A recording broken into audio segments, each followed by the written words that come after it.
Today, I am joined by Sean Carroll, the ultimate community and family man. I first met Sean when I was in the third grade. I must have been 9 or 10 years old at a Trumbull Little League field because your son, Pat, played Little League with Vito All-Stars, my brother. And I know my dad was the coach. And then I became good friends with your other son, Sean, Ryan, because everybody was at the games. Me, Sean, Ryan were hanging out. So that's how it all got kicked off. But I was super excited to have you on today. Oh, thanks. Thanks, G. Today, we're going to be covering, some interesting things about your dad. I think super interesting character. Character's not the right word, but guy, because he took on a lot of responsibility super early. Then you had your two brothers. I want to talk about you building or getting involved in the family business, growing that, selling that, and then tips, advice you have for people getting started in sales especially, because I think you have some awesome stuff of like old school, pound the pavement, like doing the basics that have helped people, that will help people. So you ready to rock and roll? Sure, let's go. So your dad. And I know they call you Gaetano, but I'm the one who's called you G, so that's it. Yeah. That is perfect. So your dad, Bill, oldest of 11. Yes. Right? What was it like? Has he ever told you about growing up? Well, yes. I mean, he was one of 11. He was the oldest of 11, and they grew up in the Hollow in Bridgeport. Big Irish family, big Irish, community. And, so he was the oldest of 11. There's like 4 or 5 kids in a bedroom. There was one bathroom for everybody. And I don't know how they all got it done, but we talk about today, everyone has to have their own bedroom and this and that. Well, I used to say generations ago they got it done, and everyone was happy and smiling and did what they needed to do. But yes, he was the oldest of 11. Correct. And your dad, his youngest brother, is closer in age to you than him, right? Yes, those big Irish families. Yeah. Correct. Well, that is crazy. What is the age gap there between your dad and his youngest? I think it was close to probably 15 years, 15, 16 years. Oh, no way. Yeah, and so his youngest brother, the difference in age between he and I would be like 7 or 8 years. So, yeah. Oh, my gosh. Different.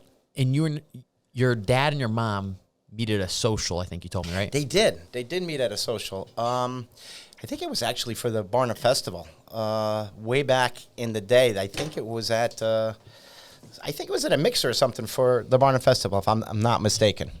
Was your dad ever a Barnum ringmaster? He was, yes. Oh, really? Yes, he was, yes. Are you going to be involved with that? Or have you? I've always volunteered to help them, but that's about to the level of I don't need to put on any crazy red outfits or anything. Red suits. Those days are over for me. I'm not doing that. I love it. Growing up, you said dad was always working. He was. I mean, when you're one of 11, you gotta survival of the fittest. Yeah. And he was always involved in a lot of variety of community things. His father passed away at a very early age. So he, being the oldest, became, although he was their oldest sibling, he also got forced into a role of almost acting as a parent or a father to his younger siblings. Because his dad had passed away of a heart attack. He was a police officer in Bridgeport and died at a very early age. So I think his younger brother at the time might have been 5 or 6. So my father was sort of put into a role of, one, being the oldest, helping his mother raise 11 kids and help also support them, to be perfectly honest with you. Yeah. I mean, it cost a lot to feed 11 kids. Oh, my God. Yeah, so he was involved in a lot of things in the area. He had a lot of different jobs and this and that before he ended up in the insurance business. Yeah. I wrote a couple of them down. Newspaper writer.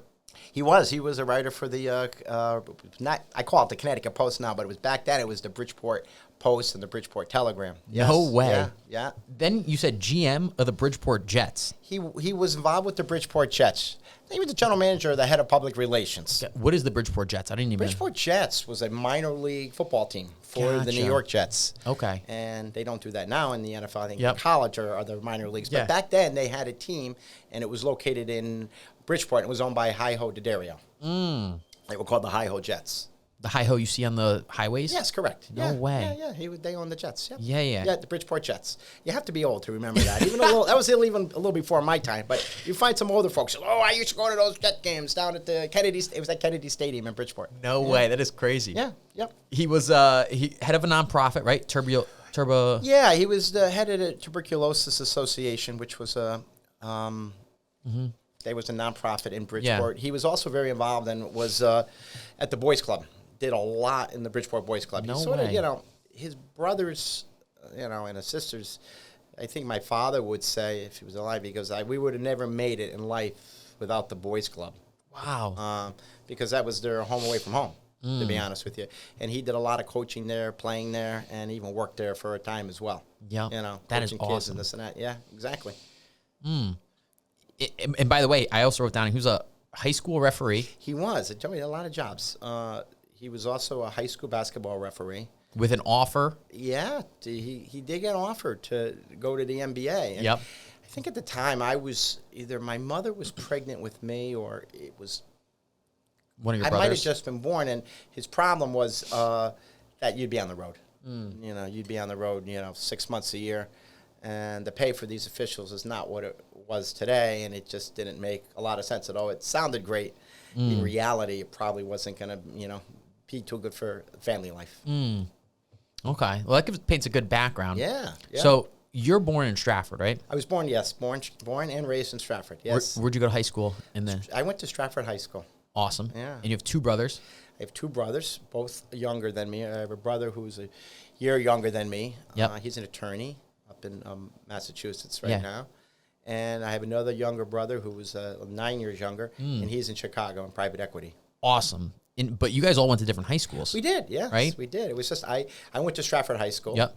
My brother was a year younger, probably wanted to get away from me, so can you blame him? And he ended up going to St. Joseph's. Yep. And where half of your family went. Yes. Not yep. you were a rebel too. You were like it. And then my youngest brother went to Bunnell. Gotcha. And that was only because my parents had moved into the different district at that time. Yeah. Did you guys all play sports growing up? We did. I played baseball. Yep. Basketball. I wasn't very good at it, Yeah. but I did play on, Yep. on the teams, and I ran. So I played a sport every season, which doesn't happen anymore. Now these sports became way too specialized. That you only can play one sport or maybe two. Yeah. But back then, you just went from one sport to the other and just kept moving. I like that. Yeah. Did your brothers play in high They school? did. My brother, who was at St. Joe's, played soccer. Yep. And baseball for a while. My younger brother did play baseball at Bunnell. Yeah. What year were you at Stratford High? I'm going to age myself. I graduated in 86. 86. Okay, yep. And then your Keith was what, 87? Yeah, from St. Joe's. Gotcha. Right. Okay. And then so Right. you go Stratford to Fairfield, Correct. Yep, I went to Fairfield, but you didn't commute. You lived there. I lived there, yes. Awesome. How was the time there? It was great. I mean, that's one of the things. I mean, obviously, you went Yeah. to Fairfield Prep, but Fairfield Prep doesn't get a lot of kids to go to Fairfield U because they say it's too close to home and they're on the campus. But really, Fairfield U is almost a different world, even though Fairfield Prep's up the top of the hill there. All my friends were friends from New Jersey, Massachusetts, New York. Yep. They were all from different walks of life. They weren't from Fairfield or Stratford or Bridgeport or Trumbull. Yep. They weren't. So, my friends to this day are a bunch of friends from college. Yeah, I had a good experience at Fairfield UA. That is awesome. We'll touch on it, but you're still involved with the school. Or I am. you have been. I had been involved in the school. Not as much anymore. I mean, I did sit on their alumni board for many years for my class and this and that. But I'm not as involved. But I am impressed to this day what they did with that school. Oh, my God. Probably built it up since you've been there. Right. I just drove through there the other day. I was in Fairfield, and I just drove through, and I said, wow. I said, this place looks totally different than the one I was in. The number of sporting fields and new dorms and everything. Yeah, they did a really nice job. I went to a prep football game this past Friday. When I was at prep, it's now called Rafferty Stadium. Right. When I was there, Sean might have caught Rafferty, but it was old bleachers. The field was a mess. Now it's like beautiful. Yeah, it's nice, isn't it? Unbelievable. Yeah, it's gorgeous. I know. They've got a press box, the whole deal. Yeah, like really nice. Nice seats. Oh my God, it's fantastic. You know, you're not getting splinters in your butt or anything. And nice plastic chair backs, right? Exactly. That's what it used to be, is splinters and Right. Exactly. Oh my gosh. Well, I mean, Fairfield has a good lacrosse team, so yes, I think that's basically what prompted that stadium. Yeah. Even the baseball stadium, when I left, got redone. Yeah, they've had a pretty good run in baseball. Oh, too, yeah. You're right about that. Ago. But the stadium looks nice. The baseball stadium too. It's really nice. Yeah. So you graduate from Fairfield U. Yep. You eventually get involved in the family insurance business, but before that, what'd you do for a bit? Well, when I got out of college, I had to find a job. I don't know who would hire me, so I thought about going into the insurance business, but I did not go into the family business right away. I ended up going to work for the Hartford Insurance Company up in Hartford. It was a training program for a couple of years. It sort of taught you the ropes, the ins and outs of insurance underwriting. Not so much sales, but more the technical aspect of that. So I went to do that for a couple of years before I left, and then came down to work as an insurance broker. Gotcha. Insurance agent. Yeah. You happy you did that? I am. Yeah. I've had a very blessed and very fortunate life. Yes. Yeah. Yes. I always remember after my junior summer of college, I get a return offer to go to Citigroup. Yeah. Senior year, I'm like, I don't know what to do. So I start working with my dad in the mortgage business and love it. Like I was thrilled. It's what I do now. And it's like March, April, and I don't know if I'm going to go back or not. And I remember I call you up, say, hey, can we go get lunch? Yeah. We're at Il Palio. Yeah. We're sitting at the bar right there at the High Tops, and we're talking about it. And it's really one of the formative conversations I've had, because it shaped where my life would be versus where I went versus where I could have gone. And you were like, go back, take the job, and you can always come back. And I did it. Great experience, learned a ton, and glad it worked out that way. And I would advise anyone in my shoes, and probably your shoes at the time too, like, don't get involved in the family business right away. Go somewhere else and at least find out if you like it or not. Correct. You could always come back. And you'll always get another perspective. You know, you could always see, you went from working in a huge corporation, which is kind of what I am now, to be honest with you. We did a role reversal, to going to work for a small family business, and the pros and cons of both. But you would never know the other side if you just went right into the family business. You need to get other perspectives and another view of how things are done, how business is conducted in a big corporation, as opposed to making a decision right now. You want to change the rules here at AFC, you change them right now. Yeah. It doesn't work that way in a big corporation. So there's, like I said, pros and cons to both. So you go back to the family insurance business, but so your dad starts the business with two partners, Well, right? yeah, he actually, they basically, two older gentlemen. Yeah.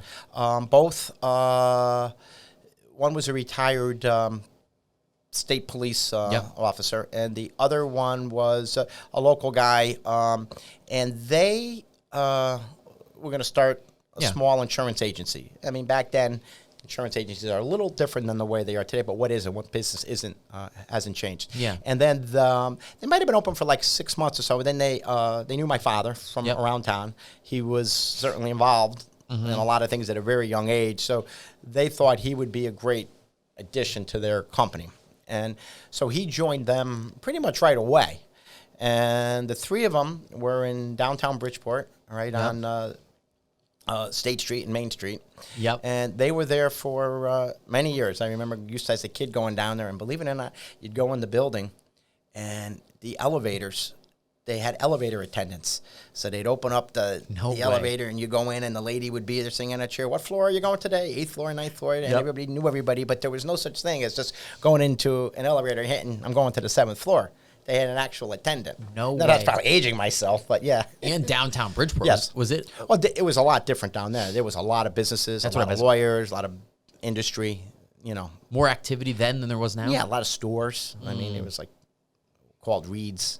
Once again, the older generation was like Macy's. You know, they had a bunch of, shopping, and because everything was done in the cities back then. All the shopping, everything was done down there. So there was a lot more activity down there at that stage than there presently is. It's just sort of changed. I mean, after work, was there bars, restaurants, like it filled up? There were some, yeah. There were some. I mean, when my father was there, there was different. There were business clubs and things of that nature. when we were down in Bridgeport, there was activity as well. Gotcha. Yeah. Okay.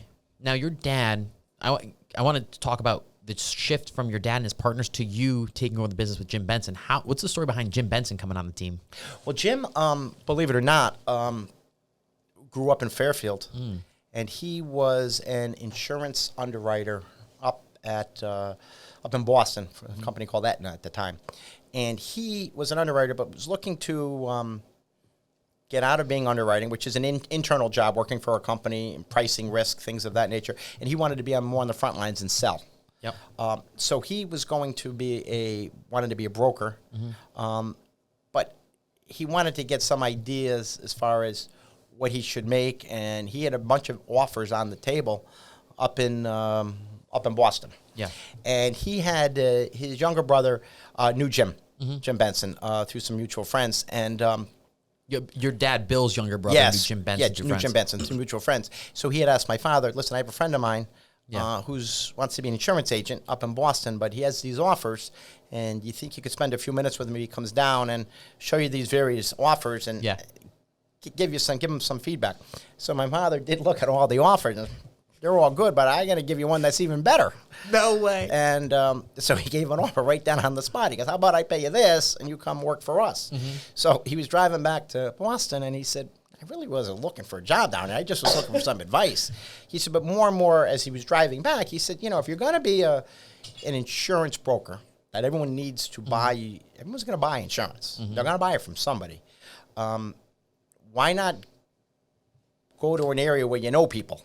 And Jim obviously grew up in the area, had a lot of contacts in this area, and the more and more he thought about it, he goes, if I'm going to sell insurance, I already have a little leg up because I know people in the area that I can reach out to and tap and begin to grow my book of business that way. And that's what happened. So Jim decided to come.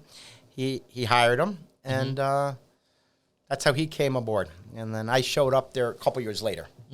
So you leave the Hartford. I leave the Hartford in 91, 92. Yep. And Jim had already been there for about 3 years, I think. 2 to 3 years. Yeah, he was a few years ahead of me. And then I came.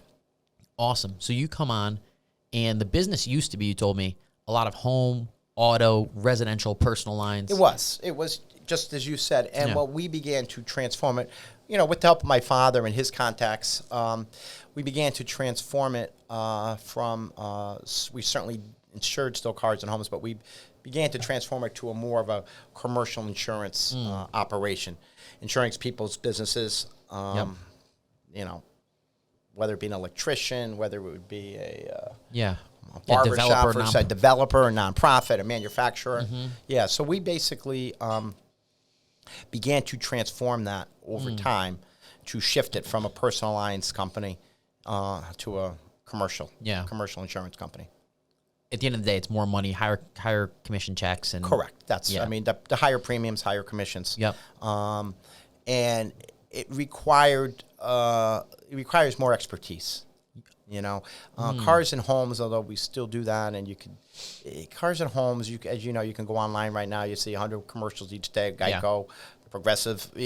There's ways that automation can really help with that. Sure, you need some private consultation on those things from time to time, but commercial insurance is a much more in-depth process. There's various lines of insurance. Their businesses are tied up with insurance, and it means a lot to business owners. So that's what we began to do.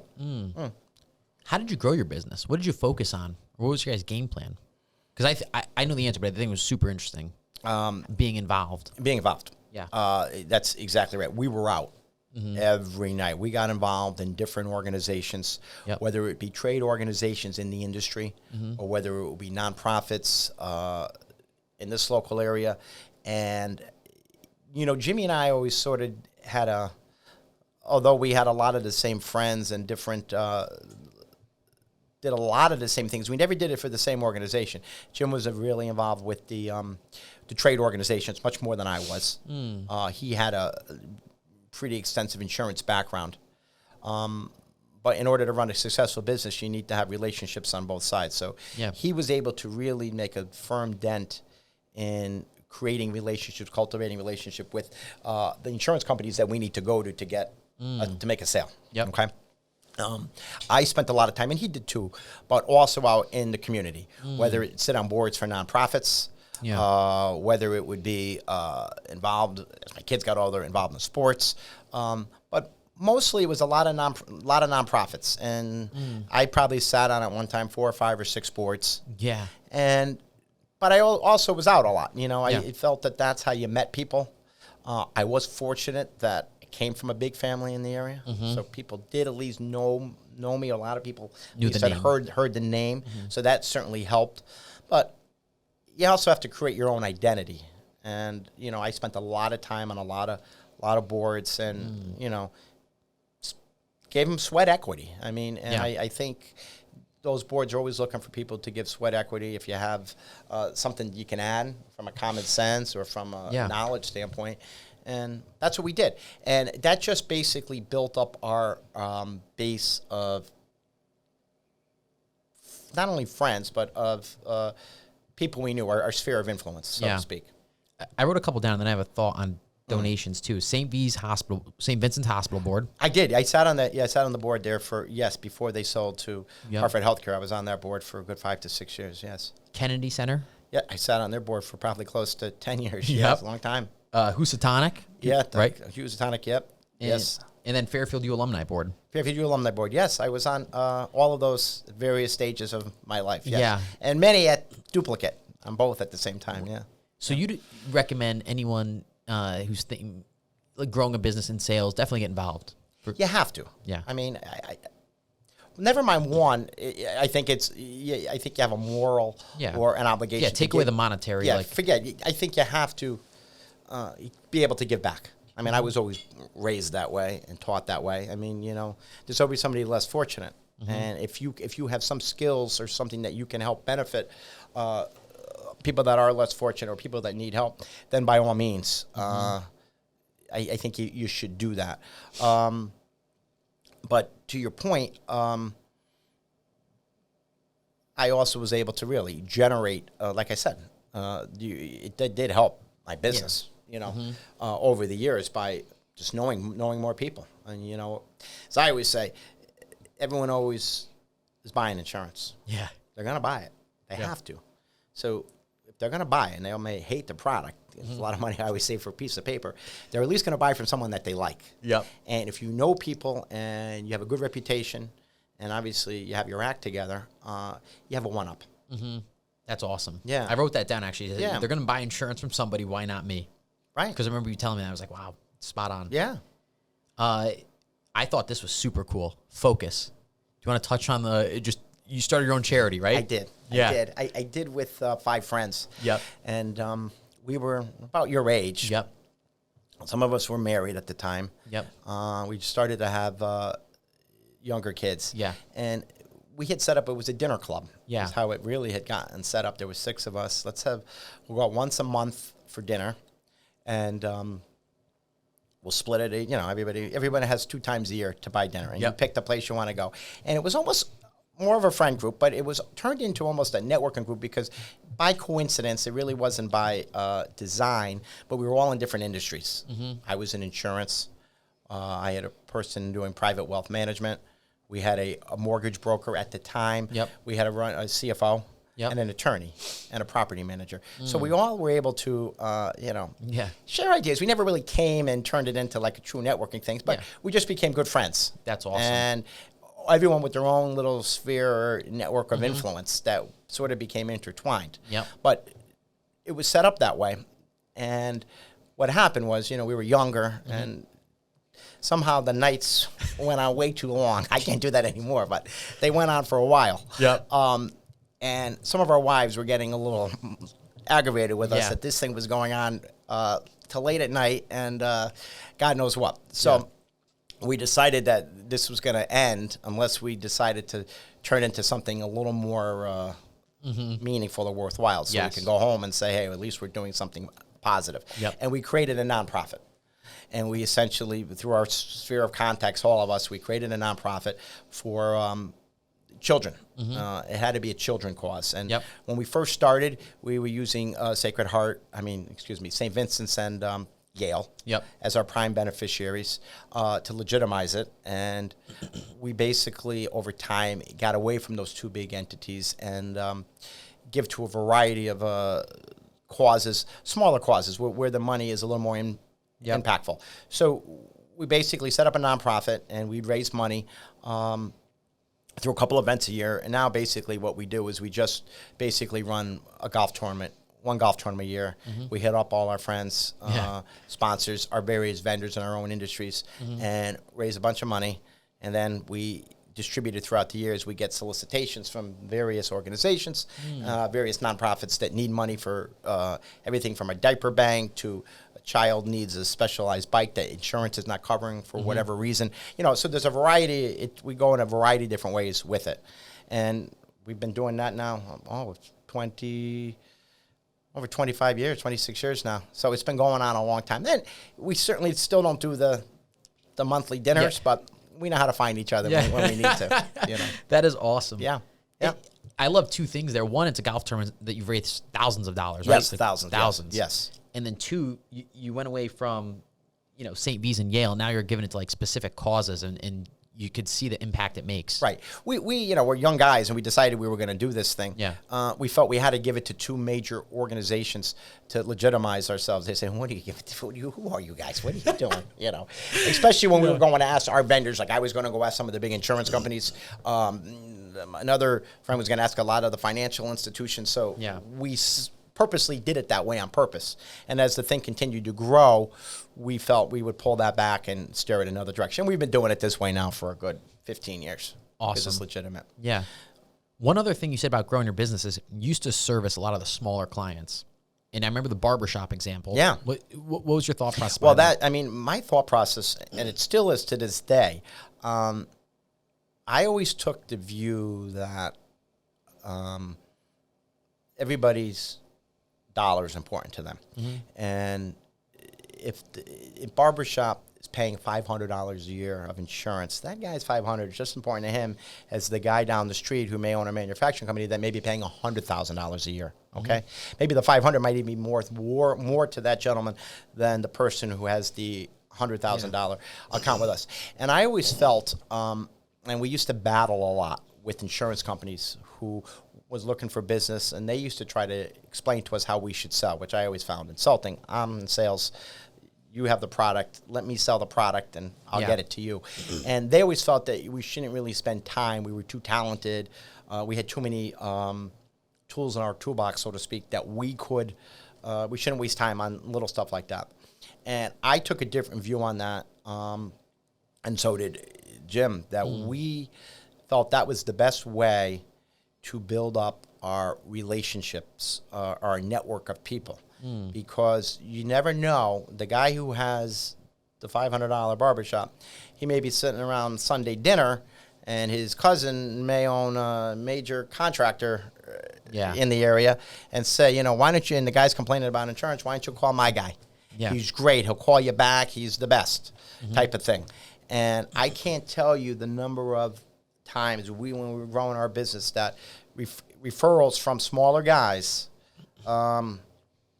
we got into a big account. Now, we had the skill set to take care of the big guy, but it would have been a lot harder for us to get that guy without a little nudge or a little help. So we came back in so many different ways that you never know. I mean, I was in the office one day at 6 o'clock at night. I'll never forget it. And this smaller contractor said to me, "Hey, I'm with such and such, and he's having a real insurance problem right now. He needs help. Can you come? Can you help him?" And I said, "Yeah, I'll call him." He goes, "What are you doing right now?" I said, "I'm sitting in the office." "Why don't you come over here?" So I drove over there, and he explained to me his problem. And within a week, we had a huge account that just fell into our lap. Wow. Yeah. Unreal. I mean, but if I wasn't taking care of that little guy, like the insurance consultants would tell you, they don't make you enough money, don't even deal with it, I would have never had that account. Yeah. You know what I'm saying? So those type of things were done because it increased your sphere of influence and the people you knew, and sort of got yourself intertwined in the community, which is what I did. I love how you said, too, that story. You're in the office at 6 p.m., not a 9-to-5 job. No, ask my wife.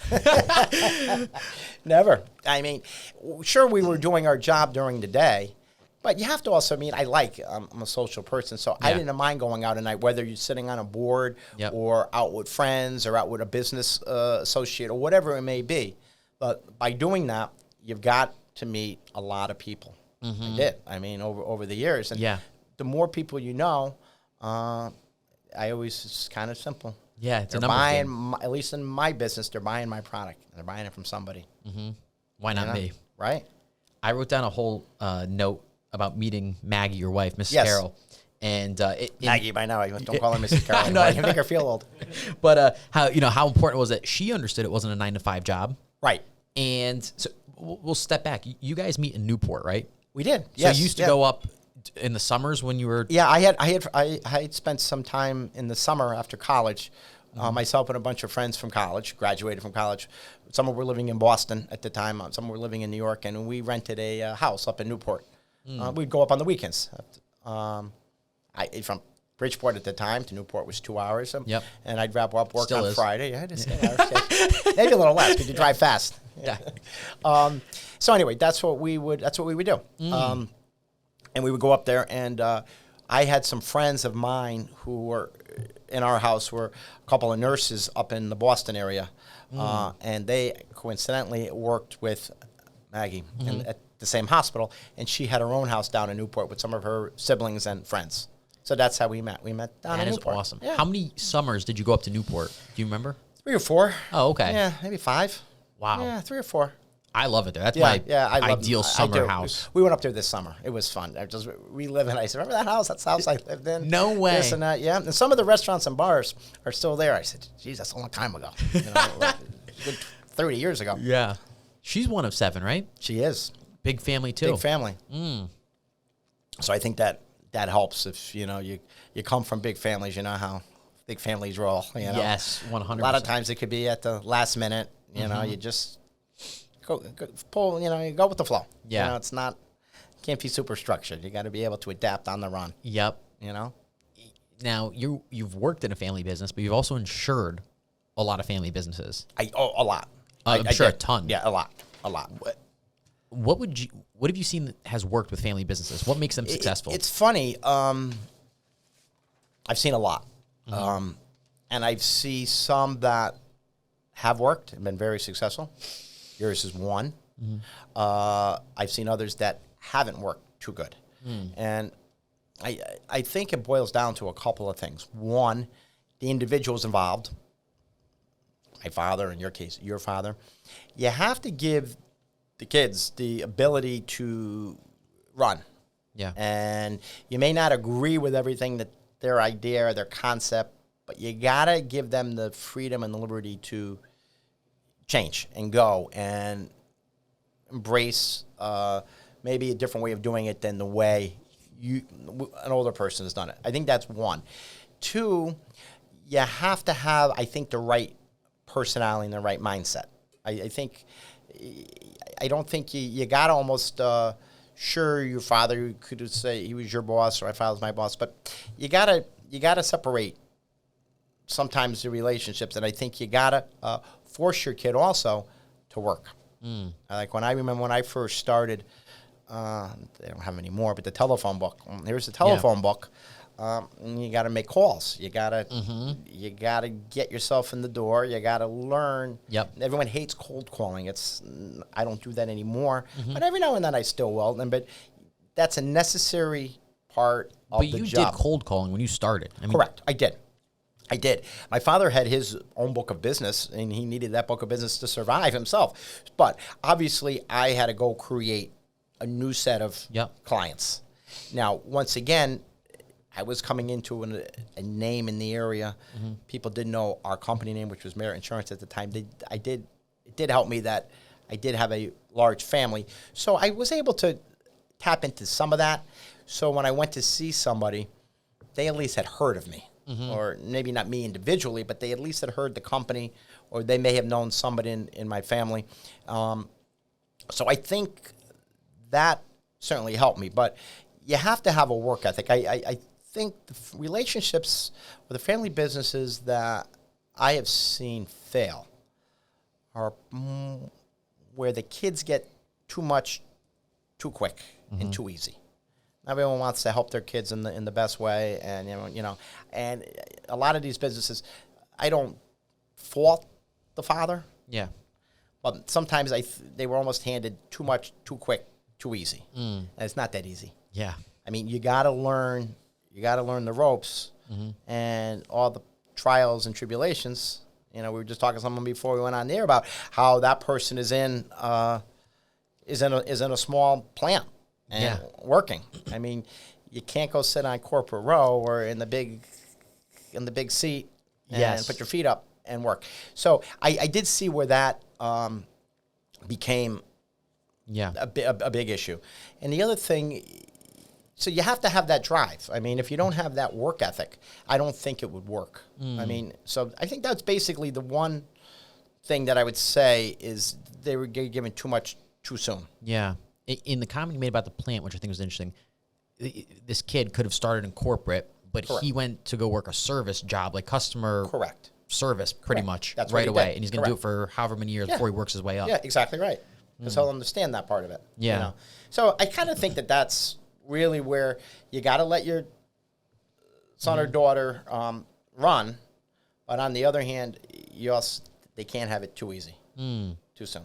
The other thing you told me that I thought was good too is sometimes the kid does need to listen to the parent. On some points. Well, they do. The parent can reel the kid in. As I always say, you may think it's a little crazy, but there is gray hair, and you got gray hair by experience. Yeah. And there is a way of doing things that you may not think it's the way things should be done today. And I'm learning as I get older that you have to adapt to the newer generation and ways of doing things. That's just we're having a podcast. There was no such thing as a podcast back in my day. Yeah.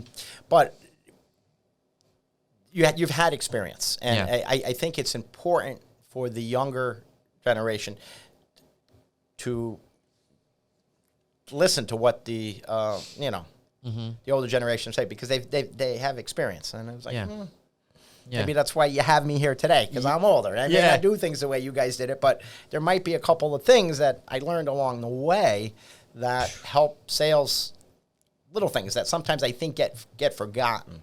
We're going to touch on that. I mean, this is for me. Your son, Sean's now third generation insurance. Yeah. Anyone in sales, first you need to put the work in, like you said. But what are some other things that you think would help salespeople? And especially in today's world where it's all email, what would you tell somebody, hey, this is what you need to be doing to set yourself apart, build a relationship deeper? Well, I always say, I know I was saying it's something very simple, so you can really break this down in a really simple way. In my business, everyone is buying my product, okay? Yeah. So let's start with that. So if they're going to buy your product, you have to be liked, as I just said. So, if somebody knows you, they like you, you have a one-up. Yep. Then you have to say to yourself, how do you differentiate yourself? You can differentiate yourself with products and this and that, but at the end of the day, to the consumer, when you're first meeting them, you have to be able to differentiate yourself. And I think the most simplest way of doing that is interpersonal relationships. Now, I understand back when I first started, there was no such thing as email or anything like that. Yeah. There wasn't even voicemail, to be honest with you. We'd come back to the secretary, and I'd get all these little pink sheets of paper with, Joe Smith called me, your mother called you, Johnny Jones, that type of thing. And you get all these little pink slips, and I'd come back and have all these calls to make. It doesn't work that way anymore. But what I am saying is you have to try to differentiate yourself and get in front of your client. And a lot of times people have become so reliant on email that I try to tell people in our office, pick up the phone and call the underwriter or call the client. Just don't always based on email. Some clients, really, they like email too. They don't even really want to see it anymore either. And what you need to do there is force yourself in. Even if it's something as dumb as dropping off a form or something that you could sort of send by email and go by and say, hey, I was just in the area, I thought I'd say hello. And by the way, I just dropped off the form for you.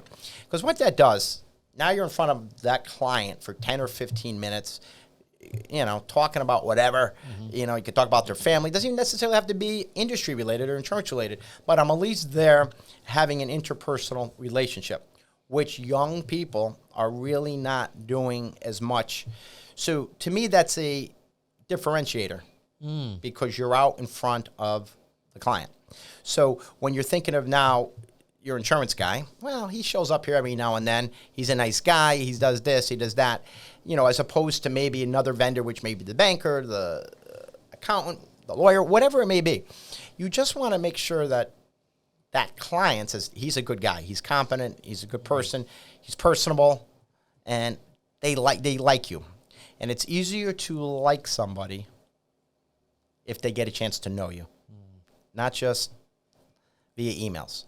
Yeah. Emails are great. They've helped us in life. It's very efficient. I email all day. But at the end of the day, I'm going to see the client. Yeah. I'm going to visit them, have lunch with them, whatever it may be. Everyone has their own style, but you have to differentiate yourself.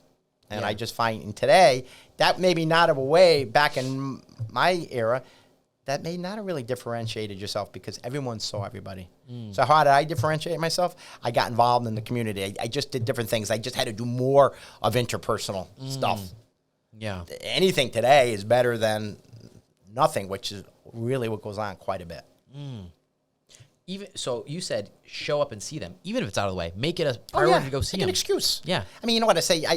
There are times I would go see somebody, and I wasn't even in that neighborhood, but I really wanted to get face-to-face contact with them, just to strengthen my relationship with that particular person or that particular client. So I would just drive something over to them. Might be an insurance document. I would just get in the car and go over there. And I still do that to this day. Someone asked me the other day in the office, I said, why don't you just go in the car and go over there and drop it off? Yeah, that sounds like a good idea. I said, well, this way you get a chance to see him, talk to him, say, better than just emailing it. That is unbelievable. I mean, literally right now, I'm simple. It's simple stuff. It's so simple, but I could do that in my business too. Right. Like, right away, just Simple. drive over and pop by. Yeah. Hey, how you doing? Yeah, exactly. And if they're busy, that's okay. But I just dropped it off. I was in the area. Get FaceTime. Well, come on out for 2 seconds. How you doing? What's going on? That kind of thing, Yeah. And that just, It like I works. said, and if you're buying the product from somebody, and I am liked, and certainly you certainly have to have competency, but that part's easy. Yeah. I think. And once you get the relationship with somebody, I always made it a point to really get to know my clients on a social level, as well as on a business level. Certainly, you can be friends with your clients, but you still have to produce. It's okay. I always say at the end of the day, business is business. I used to have client business is business, fun is fun, but I was able to, I think, and I still to this day, are able to intertwine both. That does protect you, when it comes time for renewals and competition, other people bidding the insurance, that you have a competent product, you have a decent price, and you're liked.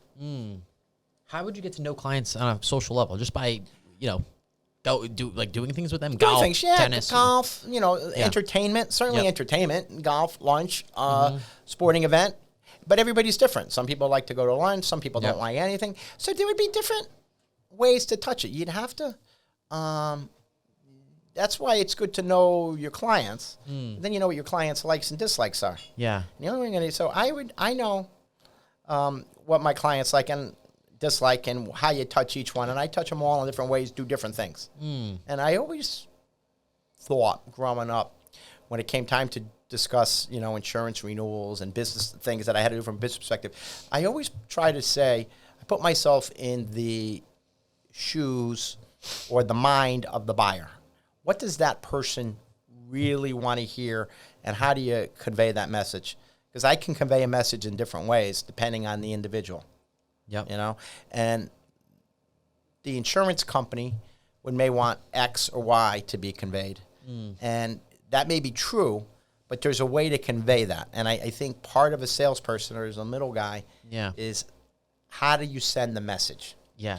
And people who know how to send a message in a tactful way, if they're getting a huge increase or there's a problem that they can't get insurance for something, it all depends on how you send the message.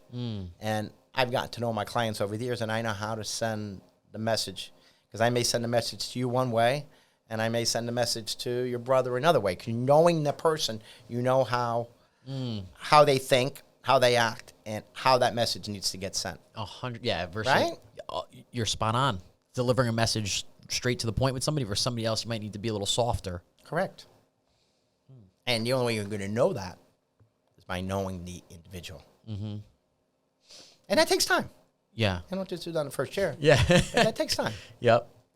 One thing you told me that is true about your boys, you hear it too, but when you're talking to somebody about, oh, I know Sean Carroll, like, do you know Sean Carroll? Yes, I know him. Versus, I forgot what you said, but there's ways people convey a message about knowing you, and you want your persona to be, it's like, yeah, I know Sean Carroll. He's a great guy.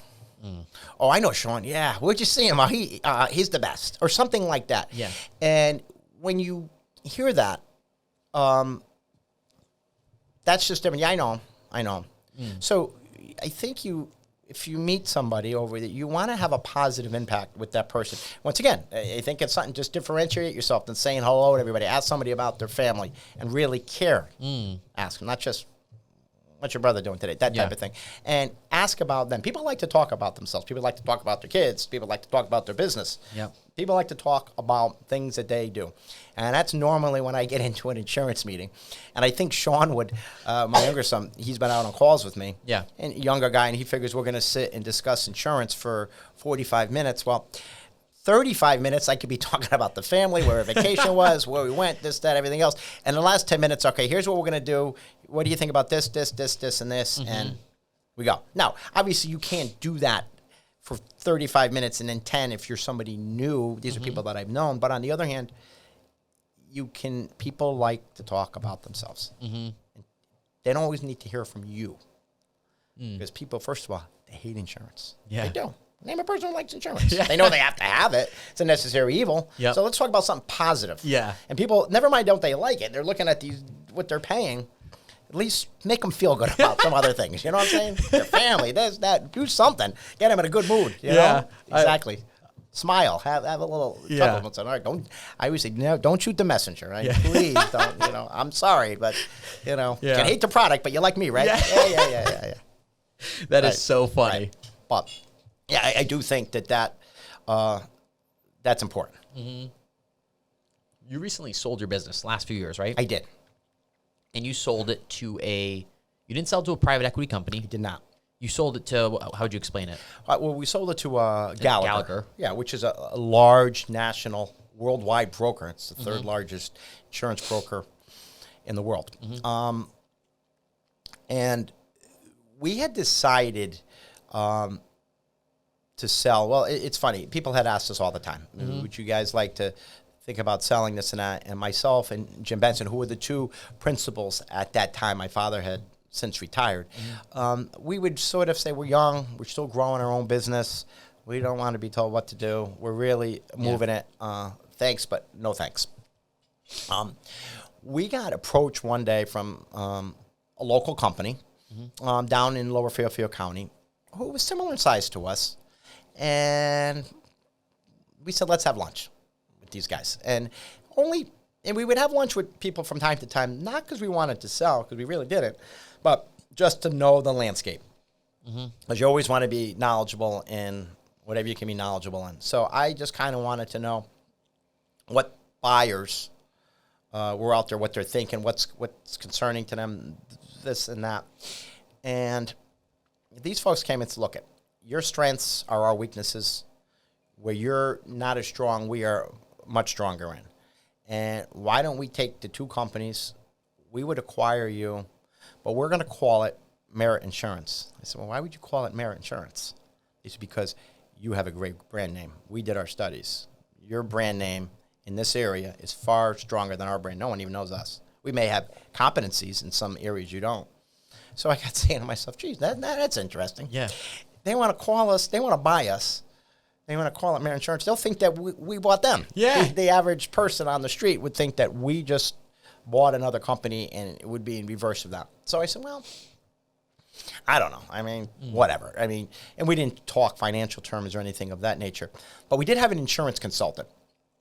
at the time that we used for, compensation models for your employees, just best practices that we had a consultant that we would meet with once or twice a year just to sort of make sure we were, on the right track. On the right track, staying on the straight and narrow. Yeah. And he said, "You thinking about selling?" And I said, "Well, no, not necessarily." But I said, "Here's what this concept was: that they want to acquire us, call our name." Because they said that. I said, "Yeah, they did." He goes, "Well, that's because he knew who they were." I said, "That's interesting." He said, "That's very interesting." He goes, "But I'm going to tell you something. If you're going to do that, you're crazy if you don't open up the hood and get some other offers. Because I can tell you right now, you are very marketable based on your age and your dynamic of what you guys have to offer, that you could be doing yourself a disservice if you don't at least have some other people take a look."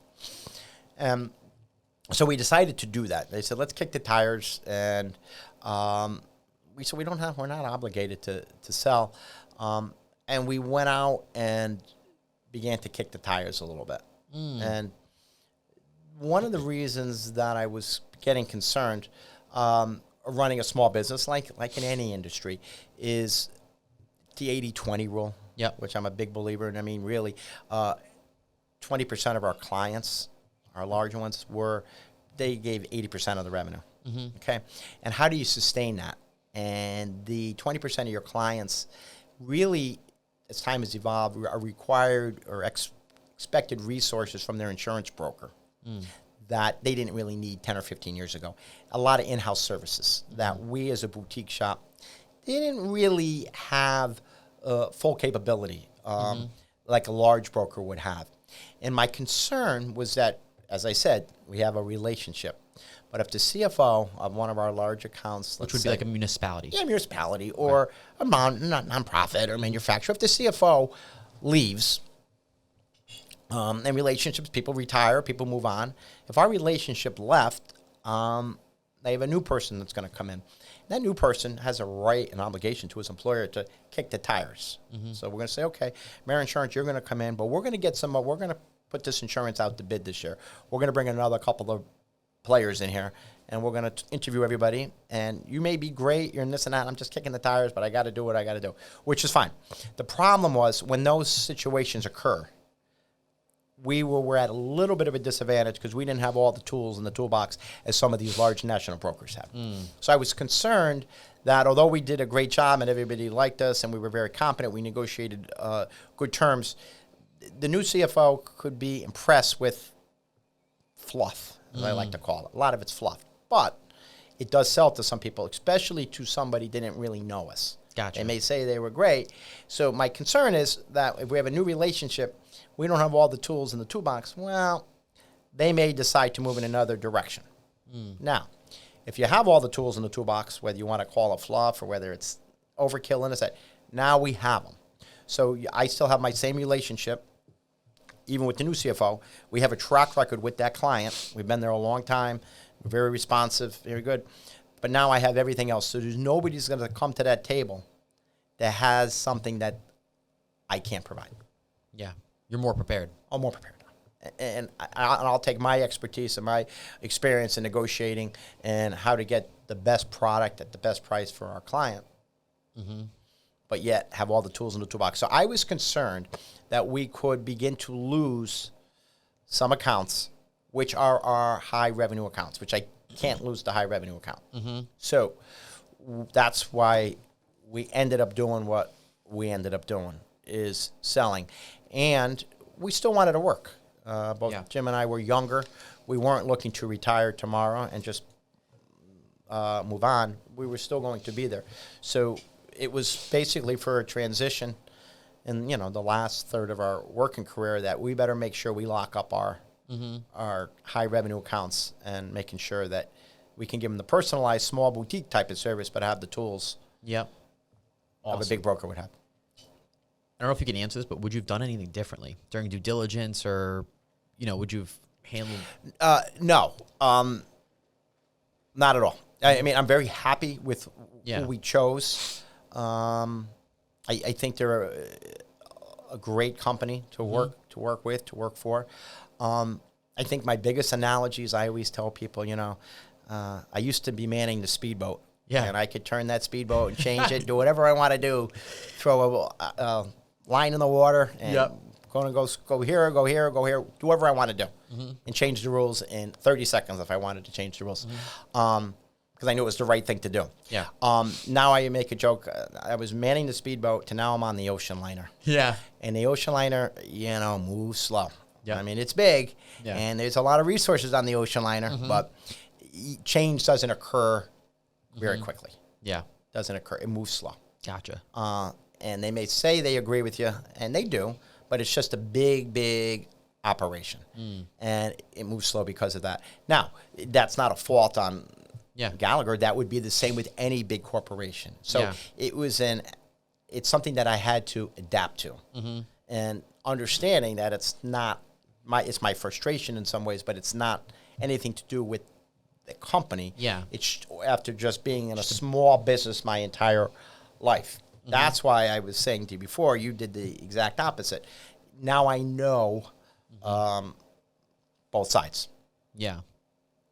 I remember trying to get things done at Citigroup, and it was like email after email after email to get something. And it moves slow to where it's frustrating, but I get it. Yeah, there's reasons why it's probably in place. Get it. I understand. Yeah. I get it. And they have a lot more regulatory, a lot more, requirements, prerequisites, things like that, because it's a huge company. You have procedures and this and that. When you're a smaller company, maybe you do the right thing, but you don't need 30 procedures. You need a couple procedures. Yeah. And I can find out right away. I can walk right outside my office and change things, or say, why don't we just do it this way? Yeah. Little things that's what I do miss, that part of it. Yeah, being able to change on the fly. Yeah. You've been now almost, 30 years, or more than 30 years in the business? Oh, my God, yeah. Well, I don't want to, Yeah. Started in really 1990s, so 35. Is there anything, 34. I would say in business or in general, that you realize now that you wish you knew at 24, 25, 26? I look back on a lot of the things we've talked about, kind of things that I kind of did as I went on in life. I think and that's a good question. I think two things. One, everybody likes to be liked. No one likes rejection. I think I probably could have did a better job younger, although we grew a successful business, of doing a little more hard cold calling and taking rejection. Because I think sometimes it's just good for you to be able to people to tell you no. Yeah. And it's okay. Yep. And you have nothing you did, and to have a little bit more of a challenge when someone tells you, how do you work that back in to maybe get the account the next year or the year after. Yep. I mean, I think that's one. The other thing that I've learned over the years, and once again, this might defy, an insurance consultant's view, and we've had these discussions in different ways, but I'm a firm believer that you stay in your lane. What I mean by that is I like to think of myself as a pretty good insurance broker for commercial insurance. I'm pretty knowledgeable, I think, and I understand the wherewithal how to get things done. But that takes time. It takes a lot of time, knowledge, experience to do that. I am not an expert in selling group life insurance or health insurance or a mortgage or real estate. And back when I was younger, there was a lot of industries, people, whether an insurance person, that you could create all these cross-sell opportunities. And I still even hear that today, even within Gallagher. There's a lot of cross-sell opportunities. That you can grab more of a business if they like you, this and that.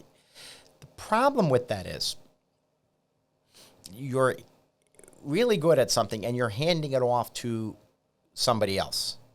And whoever you hand that off to, you have to have a strong relationship with that person. Know how that person thinks, know how that person acts, and get someone similar in style to yourself. Because I always felt that I'm not going to turn something over to somebody or refer somebody in if they're used to how I handle something. And if I do A, B, and C, and D for a client, And I don't think the guy I'm going to refer the life insurance to or the employee benefit insurance to is going to do A, B, C, and D for that client too. Maybe just A and B because of their personality, their mind. To me, it's a poor reflection on myself. And I always felt that, one, I don't want to give knowledge on it because I don't understand it. It's almost like a heart surgeon. I mean, a guy you're a doctor. Okay, you're a doctor. What are you, a doctor of everything? No, you're a heart surgeon. You're not an orthopedic surgeon. Yeah. And I sort of say, I am a property and casualty insurance broker. I'm not a health insurance broker. Yeah. I'm not a life insurance broker. I'm not going to try to go sell real estate or write mortgages. I'm not going to do any of that. But what you can do is you find people through networking over the years that have the same thought process, the same way of doing business, and refer business to them. And I've done that throughout my life. I've referred life insurance, health insurance to people that are not even within our, when it was at Merit Insurance, not even within our company. Someone needed a private investment, I would go here. Someone needed a mortgage, whatever it may be. But I never really wanted to get involved. My business, Merit Insurance, when you had decision-making authority, do we want to grow our employee benefit business?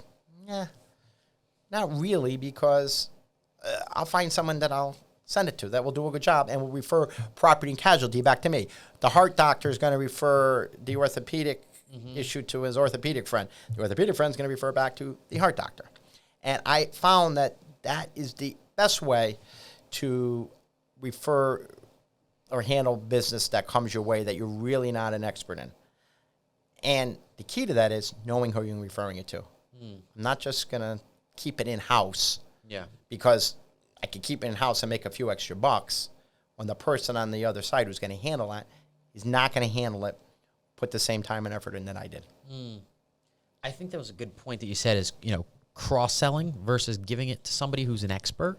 You stay in your core competency lane, and then there's an opportunity to get referrals back, too, from that person. Correct. And you have to find the right person. Yeah. I just always felt stay in your lane. I always felt that there's enough business to go around. And I keep going back. The heart doctor does very well just working on hearts. Yep. The orthopedic guy does very well just working on hips and knees, okay? Yeah. I have lived a very good life doing what I do best. And I always felt if you start getting involved in things that you're not that good at, that's where things derail. You come off the tracks real quick. So do what you do best, stay in your lane, and know if you're going to go outside your lane, make sure you're going outside the lane that someone drives like you do. Yep. That's awesome. Last thing I want to touch on is advice for your business, for your kids. We talked about that. What you would be doing at work hard, get in front of the client, everything. Any advice that you give your boys in regards to relationships, whether it's with other people or significant others? Well, I always say, whether it's them or anyone, I first of all think you have to lead by example. Yep. You have to work hard. I've always been a believer in that. If you work hard, you do the right thing. You might have good days and bad days in sales, but at the end of the day, if you do the right thing when you're young, it'll turn out all right. I mean, I'm starting to reflect a little bit. We were talking about, I'm out of the business. I'm in the business almost 35 years. But you can look at your friends and just sometimes wonder, where are we going to be 20 years, 25 years from now? But I look at my core friends from back in the college days and from home, and everyone does pretty good. Yeah. And they were all probably questioning themselves at 25 or 26, myself even at that time. But if you work hard, you do the right thing, you're liked, it will, more often than not, I would say way more often than not, you'll be successful. Yeah. And you'll be happy. I mean, I think interaction's important with people. I think you feel good about yourself when you have interaction. I know the business model has changed where there's a lot of remote working, which I get. Yeah.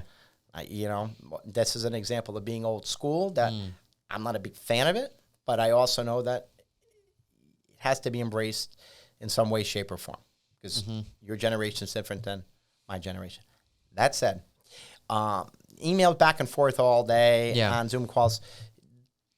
You're losing an interpersonal relationship.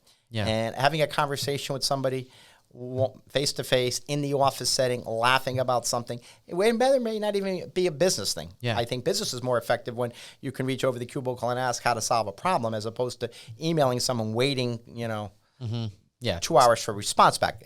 That part. But the other part is just self-confidence, awareness, the ability to just basically have a feel good about yourself, which is important. You have to feel good about yourself getting up every morning and go to work, right? Not like you don't want to drag yourself. So, I got to go to another day at the office. You don't want that. Yeah. And a lot of that is done when you have an interpersonal relationship with people. Yeah, I like that a lot. Work hard, do the right thing. Yeah, no, don't work out at the end of the day. Well, look at you. You're a hard worker. You're a very hard worker. You're out all over the place. Yeah. I mean, if everyone had your drive, World would be a better lot of place. things we're talking about today, I know, just talking to you, you do that. Yeah. A lot of your peers don't do that. And at the end of the day, when I talk about you to other people, Yeah. they always say, gee, he's a great guy.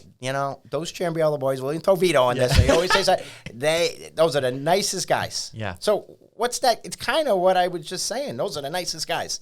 One, good. So we need a mortgage. We need to get some real estate. We're going to go to those guys. That's one. Yeah. Two, they know you. And to your point, not just, I know them. Yeah, I know those guys. Yeah. And you're working. You're out there knowing people all over the place. The more people you touch, everyone's going to need a mortgage. Yeah. Right? Everyone's going to need to buy real estate. Yeah. They will in time. Mm-hmm. So you have to put yourself, people say, well, some people would say, and I said, I got lucky with this or lucky with that. I always said, people say they got lucky. Yeah, maybe something happened one day that shouldn't have happened and they got lucky. But that person put themselves in position to be lucky. You're not setting yourself in position to be lucky. You may get a huge mortgage one day that just came out of the clear blue from a mortgage real estate agent or something. Yeah. And you say, wow, geez, this is just crazy. This just came in the door and I'm going to get this. Well, the only reason it came in the door, and you may think it was lucky, is because you put yourself in position to get that. You know what I'm saying? Mm-hmm. Oh, you create luck. It doesn't just happen. You create luck. Yeah. Correct. 100%. You create luck. And like in any business, there's ups and there's downs. Look at your business now. Interest rates are up. There's a lot less real estate sales, right? Yeah. So what are you going to do? Well, another thing is I don't worry about things out of my control. You can't control that. Yeah. Right? So what are you going to do? Well, you have to diversify. Figure out what else you can do to help offset the loss of income because the interest rates have risen. Or also know that when the times are good, they're not always going to stay good. One thing I always joked about our business is that everyone's always buying our product in good times and in bad because they have to buy it. Okay? Now, they may buy less of it. Yeah. Because if your sales are down and your payrolls are down, that's less premium you pay, which is a less of a commission. Yep. So you can lose revenue. So how do you maintain that? Well, you just have to continue to grow your book of business. How do you grow your book of business when times are tough? Well, the more people you know, the more spheres of influence you have, the more you can go in different directions. That's how you make up for that. And that's what we did a lot when we were in a couple of recessions and we were growing our business. It was almost the best thing for us. It was the recession of, I'm going to age myself, but we had the financial collapse. We were in our growth mode right that time, and it was... Just like 08? Yeah. Yeah. It was really good in the sense for us looking back on it because, we were, financially, struggling a little bit. Yeah. But it was able to let us grow our business because everyone would talk to you. Everyone would talk to you. And we had a relationship. We were starting to get ourselves going. We were hitting our stride. We were moving in. Yeah. We get in any door we wanted to in the area for the most part. We were able to turn things around, and, people really cared about money. If you could come in and save them some money or find a different way of doing things, people were much more receptive. Owners were much more receptive when times are tough. Yeah, to move. And the other thing is when they're going good, the owner's busy, right? Yeah. Like how about you guys? Yeah, you're busy when everybody's refinancing. You got a bunch of things going on. You're not looking at your insurance bill. You're just paying it. Yeah, and I don't have time to shop that type of thing. Now the owner is sitting in his office 5 days, 5 hours a day because he doesn't have any work. Yeah, he's looking at expenses. Yeah, you got time to look at it, right? Yep. Time is money. Yeah. So if you got time, you're going to go in another one. I'll cut costs. So that really helped us in a lot. Looking back on it, we really grew our business quite a bit during that period. But it was 15, 20 years of work leading up to that point, which allowed you to hit that stride. Yeah, I was just saying, people, you built your base of sphere of influence, yeah, and then capitalized. And it takes time. It doesn't happen overnight. Yeah, and you just keep building it. Yeah, building it and building it and building it. Just know more people, Yeah. Well, I was going to say after that is people don't realize how much time it takes. I think 10 years, 15, 20 years. You can't 2-3 years. I've been doing this for 3.5, and it's like I got to look at 10, 15, 20 years, and then it'll hit. Start firing on all cylinders. Right. You have to plan. Yeah. But I was never, everyone has their own strengths and weaknesses.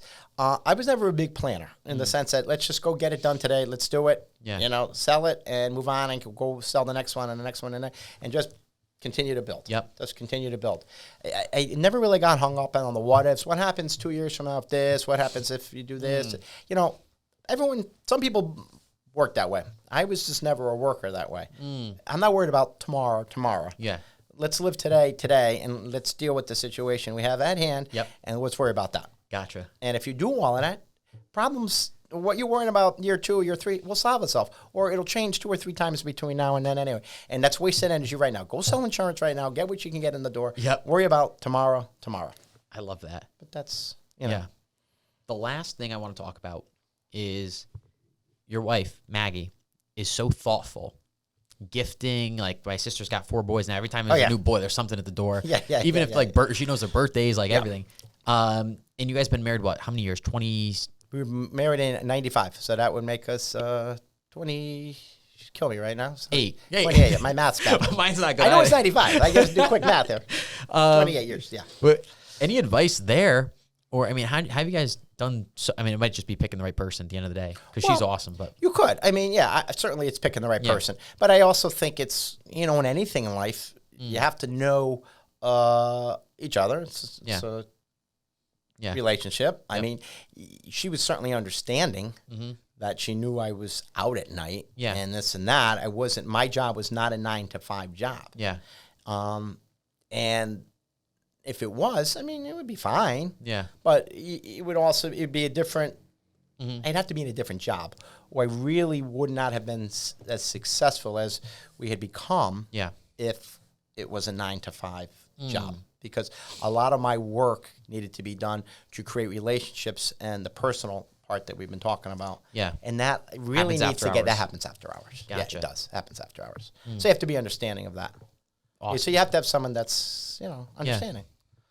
And gets it. Yeah. And she did. Yeah. She still does. Yeah. Thank God. Plus I stay out of her hair that way, If I was home all the time, she'd be killing me. Yeah. It wouldn't have gone as well. Right. Probably not. Exactly. I love it. Right. Well, thank you so much for coming. This was a blast. Thank you. Hey, you loosened up too. You're ready to go for another hour, but you don't need me another hour. This is my Jay, thank you.